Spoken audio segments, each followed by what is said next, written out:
रामनगर गांव में चौधरी हवेली दूर दूर तक मशहूर थी। लाल ईंटों से बनी यह हवेली देखने में किसी पुराने किले जैसी लगती थी। हवेली का आंगन इतना बड़ा था कि उसमें 100 लोगों का खाना एक साथ परोसा जा सकता था। चौधरी साहब इलाके के सबसे सम्मानित व्यक्ति थे। उनका कारोबार अनाज मंडी से लेकर शहर तक फैला हुआ था।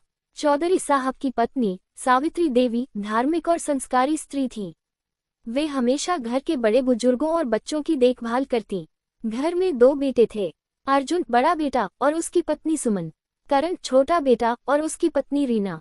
अर्जुन शांत स्वभाव का अपने पिता का आज्ञाकारी बेटा था, वहीं करण थोड़ा तेज तर्रार और अपनी पत्नी रीना के कहने में ज्यादा रहता था। सुमन बड़ी बहू एक सरल, दयालु और संस्कारी औरत थी।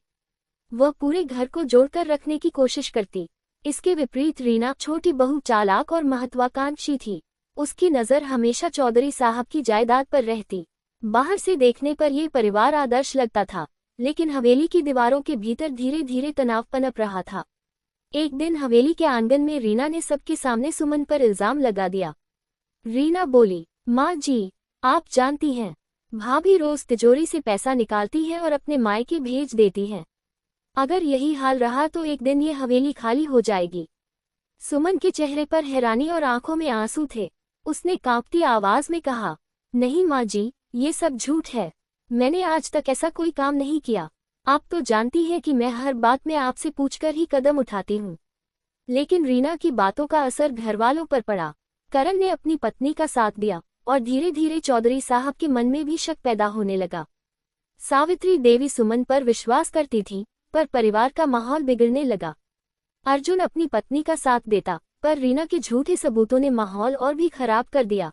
समय बीतने के साथ हवेली में माहौल और भी तनावपूर्ण होने लगा। रीना ने धीरे धीरे सभी नौकरों को भी अपने पक्ष में कर लिया। वह उन्हें पैसे और तोहफे देकर समझाती कि सुमन चोरी करती है। एक दिन चौधरी साहब ने तिजोरी की चाबी मांगी। चाबी गायब थी। रीना तुरंत बोली, देखा पिताजी, मैंने पहले ही कहा था कि भाभी चोरी करती हैं। चाबी भी इनके पास ही होगी। सुमन घबराकर बोली, नहीं पिताजी, मेरे पास तो चाबी है ही नहीं। शायद कहीं रखी हो, मुझे नहीं पता। लेकिन तभी रीना ने सुमन के कमरे में जाकर तकिए के नीचे से वही चाबी निकाल ली। सब लोग दंग रह गए। चौधरी साहब का चेहरा लाल हो गया। उन्होंने सख्त आवाज में कहा, सुमन, मुझे तुमसे यही उम्मीद नहीं थी। जिस बहू को मैंने बेटी से बढ़कर समझा, वही घर की इज्जत को मिट्टी में मिला रही है। सुमन जमीन पर बैठकर रोने लगी। उसकी आंखों से बहते आंसू सबको दिखाई दे रहे थे, लेकिन उसकी सच्चाई किसी को नजर नहीं आ रही थी। अर्जुन अपनी पत्नी सुमन पर पूरा विश्वास करता था। उसने पिता के सामने कहा, पिताजी, मेरी पत्नी ऐसा कभी नहीं कर सकती। कोई न कोई साजिश है। आपको मेरी बात पर विश्वास करना होगा। लेकिन चौधरी साहब गुस्से में थे।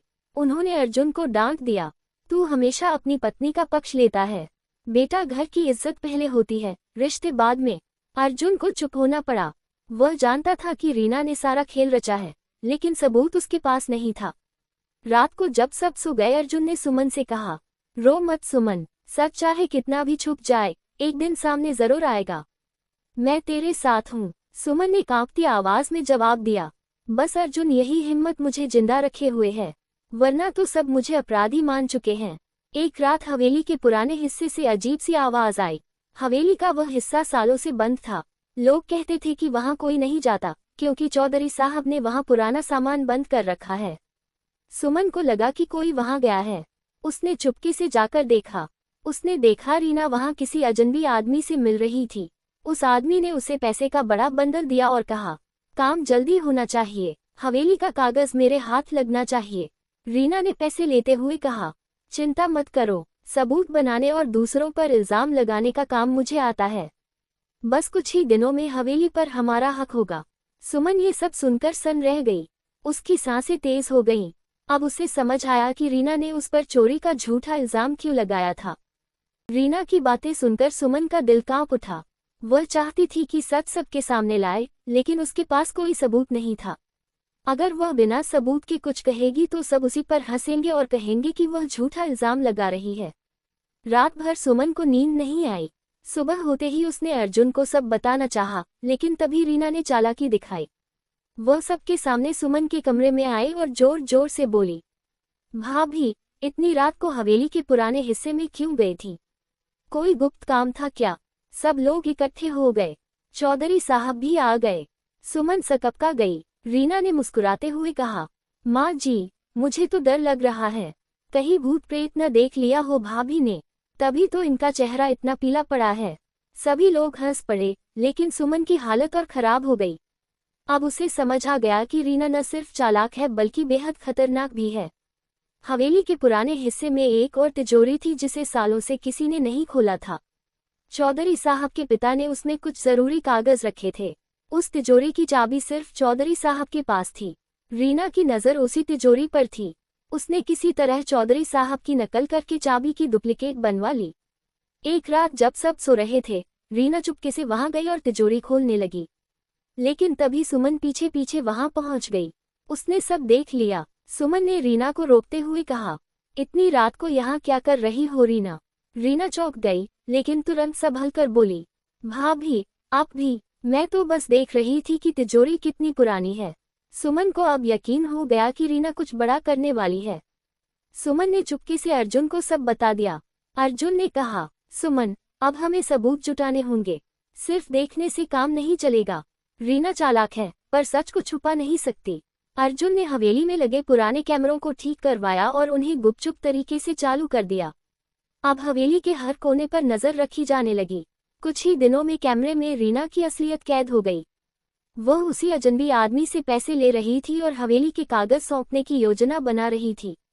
चौधरी साहब का जन्मदिन आया। हवेली में बड़े पैमाने पर जश्न रखा गया। सैकड़ों लोग आए। इसी भीड़ के बीच अर्जुन ने मौका देखकर प्रोजेक्टर लगाया और सबके सामने रीना की करतूतें दिखा दी। सब लोग हैरान रह गए। वीडियो में साफ दिख रहा था कि रीना हवेली के कागज चुराने की कोशिश कर रही है और अजनबी आदमी से साजिश कर रही है। चौधरी साहब का चेहरा शर्म से झुक गया। उन्होंने कांपती आवाज में कहा, रीना, तूने हमारी इज्जत को बेचने की कोशिश की, तूने हमें धोखा दिया और हम लोग बेवजह सुमन को बदनाम करते रहे। सावित्री देवी रो पड़ी। उन्होंने सुमन को गले लगाते हुए कहा, बेटी, हमें माफ कर दे, हमने तुझ पर शक किया, तू तो इस घर की असली लक्ष्मी है। रीना सबके सामने पकड़ी तो गई, लेकिन उसकी चालाकी अब भी खत्म नहीं हुई थी। उसने गुस्से में कहा, हाँ, मैंने किया ये सब, क्योंकि इस हवेली में मुझे हमेशा दूसरा दर्जा मिला। सब लोग सुमन भाभी को देवी मानते रहे और मुझे सिर्फ लालची कहते रहे। क्या मुझे हक नहीं है इस दौलत पर? मैं भी तो इस घर की बहू हूँ। उसकी आंखों में गुस्सा और लालच साफ झलक रहा था। चौधरी साहब ने सख्त लहजे में कहा, हक मेहनत और ईमानदारी से मिलता है, लालच और धोखे से नहीं। तूने इस घर का विश्वास तोड़ा है। रीना तिलमिला गई। उसने धमकी दी, अगर मैंने इस घर को छोड़ा तो मैं सबको बर्बाद कर दूंगी। तुम सबको पछताना पड़ेगा। जिस अजनबी आदमी से रीना मिली थी, वह कोई साधारण आदमी नहीं था। उसका नाम विक्रम था और वह चौधरी साहब का पुराना दुश्मन था। सालों पहले चौधरी साहब ने उसे धंधे से निकाल बाहर किया था। तब से वह बदला लेने के लिए सही मौके का इंतजार कर रहा था। विक्रम ने रीना को पैसे और लालच देकर अपने पक्ष में कर लिया था। उसकी योजना थी कि हवेली और जमीन जायदाद के कागज उसके हाथ लगे और चौधरी परिवार सड़क पर आ जाए। लेकिन अब उसकी सारी योजना उजागर हो चुकी थी। चौधरी साहब ने फैसला किया कि इस मामले को गांव की पंचायत के सामने रखा जाएगा। पंचायत बुलवाई गई। पूरे गांव के लोग इकट्ठे हुए। चौधरी साहब ने सबूतों के साथ पूरा सच सबके सामने रख दिया। रीना को जब कोई रास्ता नहीं मिला तो उसने गिड़गिड़ा कर कहा, मुझे माफ कर दीजिए, मुझसे गलती हो गई, मैं लालच में अंधी हो गई थी। पंचायत ने फैसला सुनाया कि रीना को घर से बाहर तो नहीं निकाला जाएगा, लेकिन उसकी कोई बात बिना सबूत और जांच के नहीं मानी जाएगी। उसे घर के मामलों से दूर रखा जाएगा। सुमन, जिसने इतने दिन तक बेवजह के आरोप और अपमान सहे थे, अब सबकी नजरों में असली नायिका बन गई। चौधरी साहब ने सबके सामने कहा, सुमन, तूने इस घर को बचाया है। अगर तू न होती तो हमारी इज्जत मिट्टी में मिल जाती। सावित्री देवी ने भी उसे गले लगाकर आशीर्वाद दिया। अर्जुन की आंखों में खुशी के आंसू थे। सुमन ने विनम्रता से कहा, पिताजी, मुझे किसी की सजा या इनाम नहीं चाहिए। मैं बस यही चाहती हूँ कि इस घर में दोबारा ऐसा शक और अविश्वास न पनपे।